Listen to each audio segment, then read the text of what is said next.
¿Cómo están, amigos de RPP Noticias en sus plataformas informativas? Tengan ustedes muy buenas tardes y seguimos con nuestra cobertura El Poder en tus Manos, con mira justamente a lo que van a ser las próximas elecciones generales en el 2021.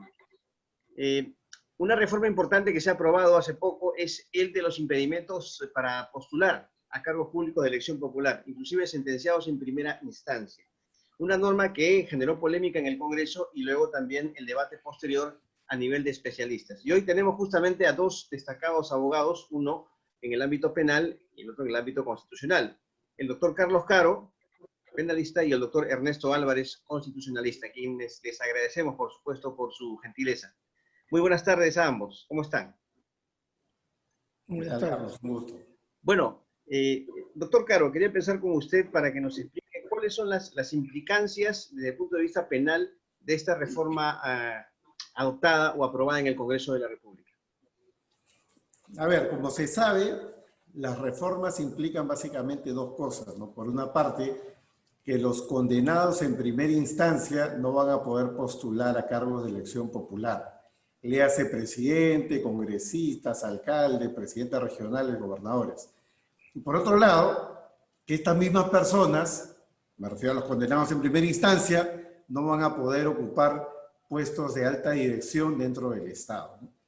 Desde el punto de vista penal, esto plantea un problema, y es que a nivel constitucional, como se sabe, rige la presunción de inocencia, y como ha interpretado ya la Corte Suprema y el Tribunal Constitucional con claridad, de forma unánime, la presunción de inocencia implica que uno tiene que ser tratado como inocente mientras no existe una sentencia definitiva con calidad de cosa juzgada por parte de los tribunales. Y esto siempre se ha interpretado como una garantía vertical, ¿no?, frente al Estado. Entonces, si es el Estado ahora el que aparece restringiendo la posibilidad de postulación o de trabajo, de ocupar un puesto directivo dentro del Estado por parte de los condenados en primera instancia, sin una sentencia definitiva, nos puede generar este tipo de problemas. Pero claro, lo curioso, y esto es algo que seguramente el doctor Ernesto Álvarez podrá dilucidar con detalle, dada su especialidad constitucional, es que nos encontramos aquí ante un potencial conflicto de normas constitucionales, la presunción de inocencia versus las propias normas que son de rango constitucional, no son normas, no son reformas a nivel legislativo, son reformas de rango constitucional, donde podríamos encontrarnos con el interesante problema, muy tratado a nivel de la dogmática constitucional, de si pueden existir normas inconstitucionales, es decir, de si estas normas podrían ser normas que violen el núcleo duro de la Constitución.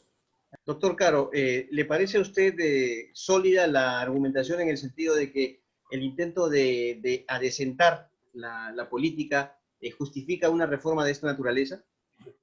A ver, esto puede engarzar perfectamente, ya entrando en el escenario, digamos, constitucional y en el escenario tal vez político, dentro de lo que se denomina hoy en día el compliance público, ¿no? Public compliance.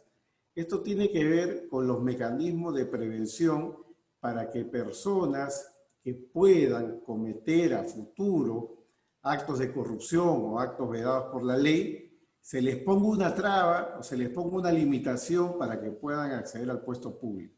Dicho de otra forma, son mecanismos de prevención, ¿no? Por ejemplo, hoy día muchos medios han publicado sobre si es adecuado o no que las personas que están investigadas a raíz de los audios del presidente puedan seguir en el ejercicio, digamos, de puestos públicos de confianza, ¿no? Claro, algunos opinan que sí, otros opinan que no. Si esto lo llevamos al terreno del sector privado, la respuesta es muy clara.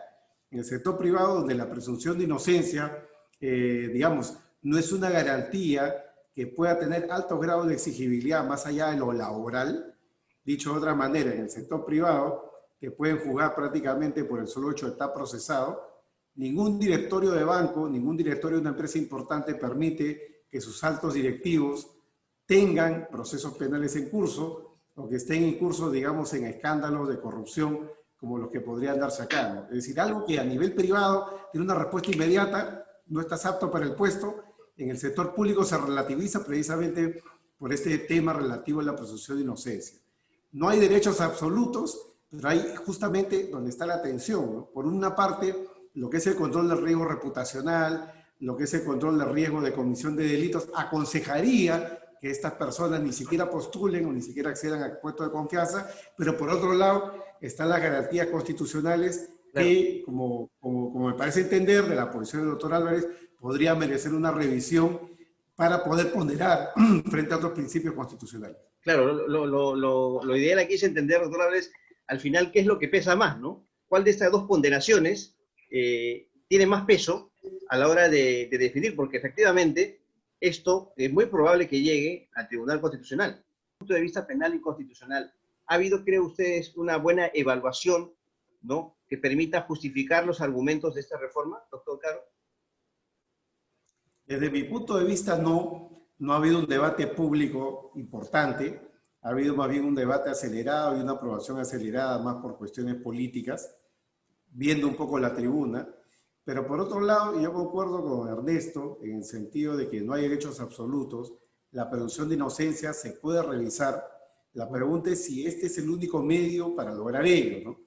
Tal vez los problemas que ha anunciado Ernesto, que son claves, personas que llegan al poder y luego se enquistan y impiden la persecución penal, tal vez sea, muy bien, un problema que se pueda resolver no necesariamente por esta vía, que ya se abrió para la discusión, sí, sino a través de un mecanismo que también se ha puesto en discusión, que es el tema de la inmunidad parlamentaria, ¿no? La inmunidad de los puestos de confianza. Entonces, una reforma en ese sentido que incluso podría ser a nivel solo legislativo para tratar de limitar esas protecciones que hay a nivel de los altos puestos, puede ser una medida también idónea.